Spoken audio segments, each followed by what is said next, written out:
Hey everybody, it's your girl Bunny. To all of my returning subscribers, hey, how you doing? And for those of you who are new to the channel, welcome. Kick your feet up, subscribe to this family-friendly channel, and don't forget to click the notification bell so you don't miss any posts. Also follow me on Instagram at the same profile name so you don't miss the sneak peeks of what's coming up next. In this video, it's season 2, episode 7, entitled Airwaves.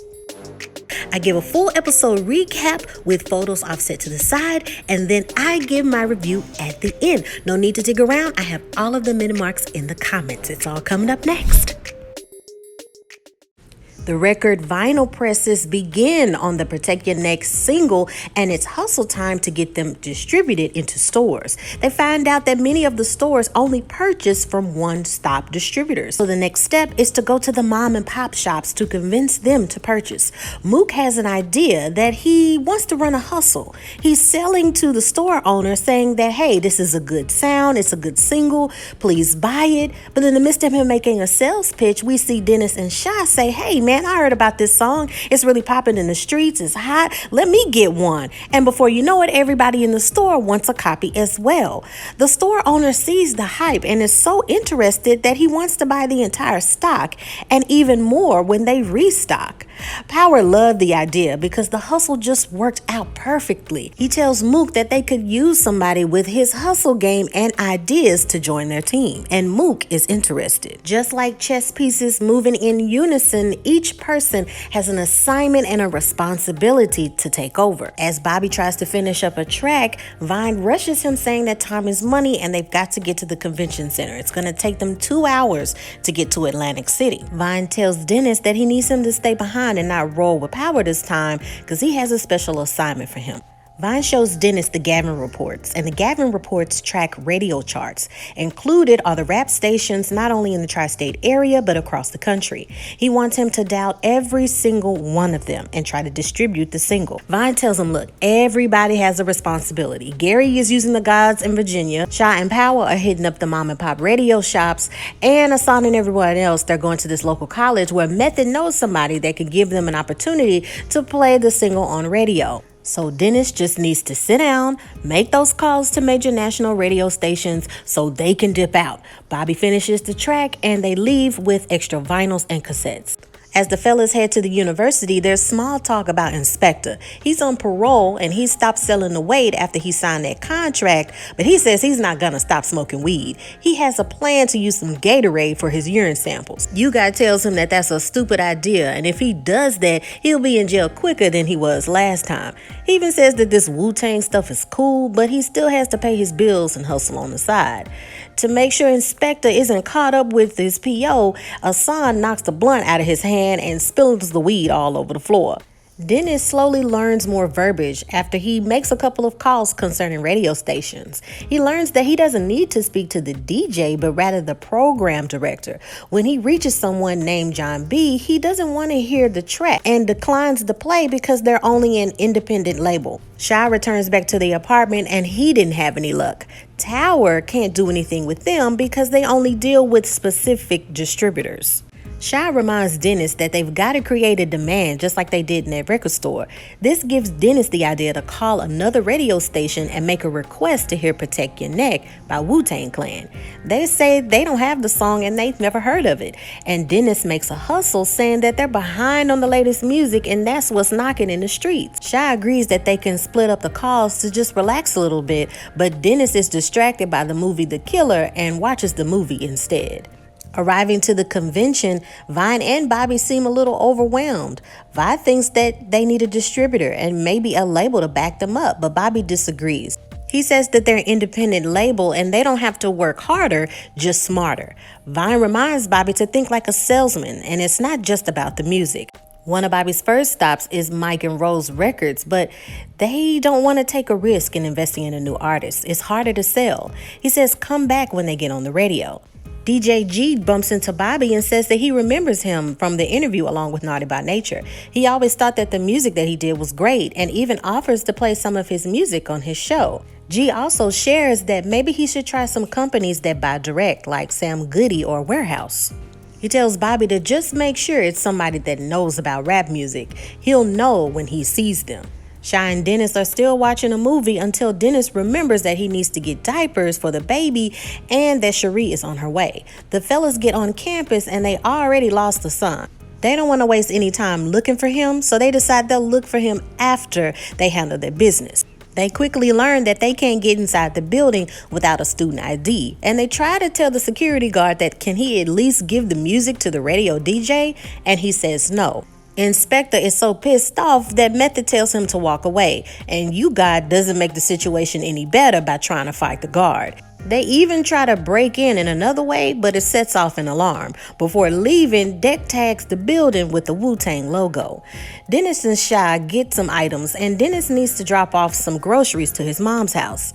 Dennis learns that Shy was aware of him sneaking around with Bobby's sister, but he didn't say anything because he's no snitch. When they get to Dennis's mom's house, Shy observes how attentive Dennis is with his brothers, and also the stucco that's over the bullet holes that he's responsible for. Dennis plays the new song for his brothers, and his brothers love the song. They also talk about the new names that everybody has and the name of the group. Darius's favorite verse, ironically, is Shy's, and he asks for an autograph. He's confident that they'll be famous one day.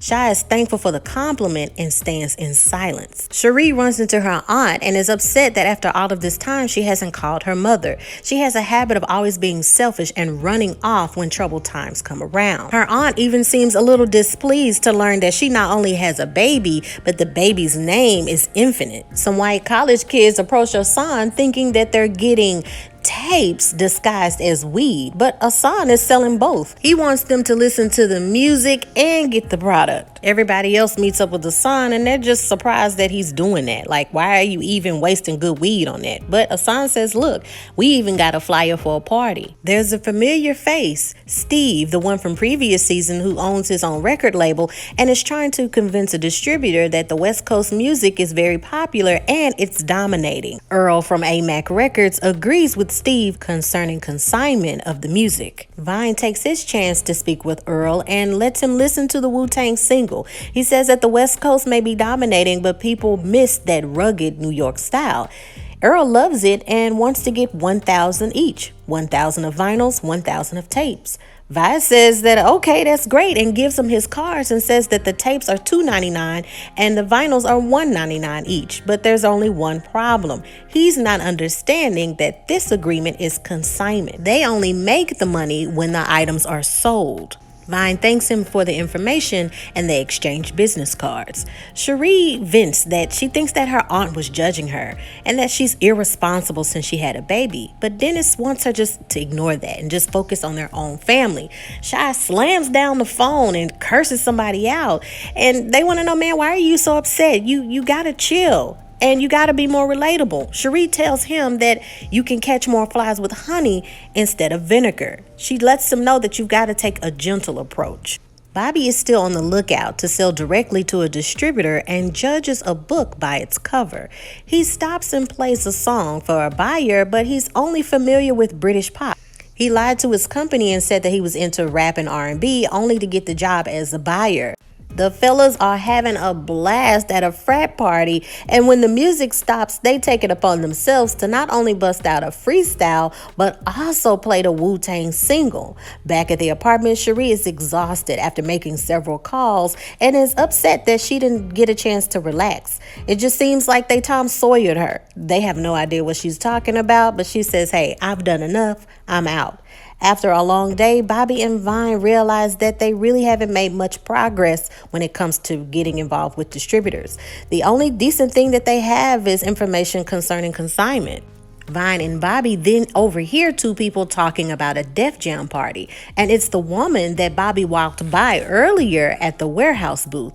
Bobby wants to play a song for her, but she says she already heard it and likes it, but he passed her by to speak to somebody else. She doesn't take it personally, but instead gives a card to Bobby and introduces herself, Violet Brown. She wants him to get some radio spins, even if it's at college radio, and she just needs something to work with when presenting it to her boss. Shy is having the same issue when he calls this same radio station with Stretch and Bambino. Dennis suggests that they should just stop talking and catch a ferry and go visit them personally, hand deliver the single instead. They visualize them rushing the radio station in this mafia style directorial depiction, demanding radio play. It's pretty hilarious, but I get the point. Only in real life, they walk up to the radio station, drop off the single peacefully, and request that they play it directly. The fellas talk about the crazy frat party and how everybody went crazy when they heard them freestyle and when they heard their single. They talk about how it's going to take 4 years to get a college degree, but Bobby wants 5 years of their time. A sign tells them that after that party went crazy, after they did what they did, it's not going to take them 5 years to get popping. On college radio, someone announces that if you were at the Zeta Roll 5 party last night that got shut down, then they will love this song by Wu-Tang Clan. It's called Protect Your Neck. Babino likes a new track and finds out that someone rushed the station and just said, hey, play this. And he thinks that they should play the song later that night. They all report after a long day that they're going to make their city rounds from city to city and distribute as much of the vinyl and tapes as possible. And the goal is just to get the music played at a large radio station. As they get ready to head out, Sha and Bobby hear on the radio from Kid Capri, it's 107.5, and he has a brand new exclusive by Wu-Tang Clan, Protect Your Neck. Bobby screams out of the window to turn it on that station. They hear their song and they go crazy. Meanwhile, Steve is catching a cab and hears on the radio Protect Your Neck by Wu-Tang Clan and says that he has to do something really important. He knows those guys. And that is the end of the episode. Now it is time for your favorite part of the video. That's right, my review. So it is this awesome crescendo of hard work, having a plan, and executing it well. The writers are doing an amazing job by showing that this is not some overnight success. There were several steps in between, a lot of progressions, and a lot of knockdowns when it comes to learning and developing themselves as an artist. Not even just that, but the business first. One of the main things that I've stated during this entire series, even from season 1, that the main issue today with current music and in the industry is that there's not enough development with any type of artist.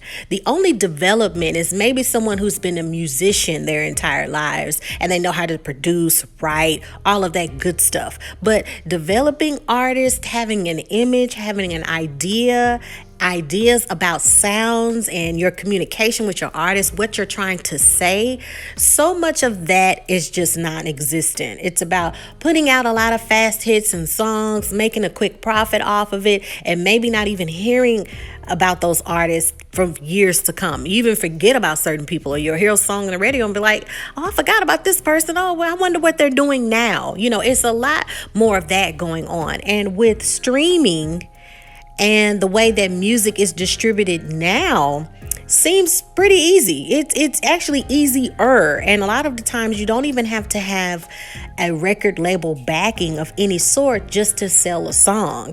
I've seen even an Instagrammer who had 4 million, I think it was like 4 million sales on Apple Music when she just produced a song of her cat meowing and she put it to a hip hop beat and everybody bought it. But hey, if it's a quick buck, you can't be mad at that. But let's go back to this series. When it comes to this series, the reason why this is an American saga is because they are taking the music industry by storm by at least approaching contracts differently, looking at what is more important, to be famous or to be well-known, a well-known artist, and actually owning, developing your own image, your own symbols, your own sounds. All of that's so very important. And the fact that they approached that, and Bobby had the idea to approach that in a different way from his failure, right?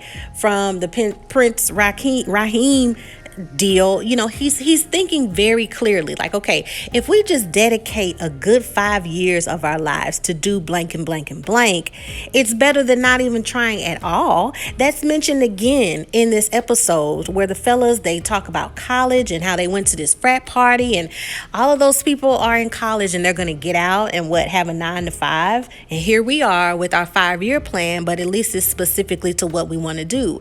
And they purposely show you God really, really thinking about that, right? Because he did mention that, hey, I'm not going to stop hustling and doing what I'm doing. I mean, this Wu-Tang stuff is cool, but, I still got to make my money. That's conflicting. You have to make a choice because one of your decisions could affect the other.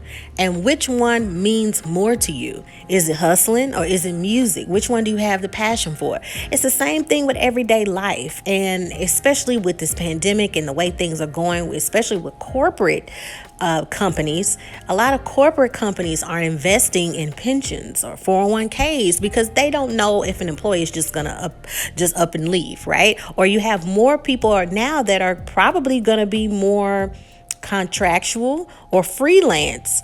The big corporate dollar anymore is a question mark in the way the business is going. So to just see how much hard work went into it and the development of this group, you can't help but to compare it to current times and previous groups that had wonderful ideas, wonderful songs, but they didn't get a good payout because a lot of the money went to the record labels. So many people, I don't know if you guys are familiar with the Unsung series on TV One, where Unsung, they focus on a particular group or artist, and they talk about how they had all of these songs and all of these hits, but what happened?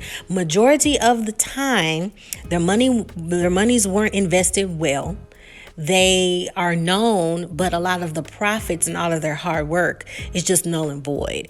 This was a beautiful episode, and the image of Dennis and Shy, with guns ablazing, imagining that's how they're gonna run through the station and say, "Hey, play this."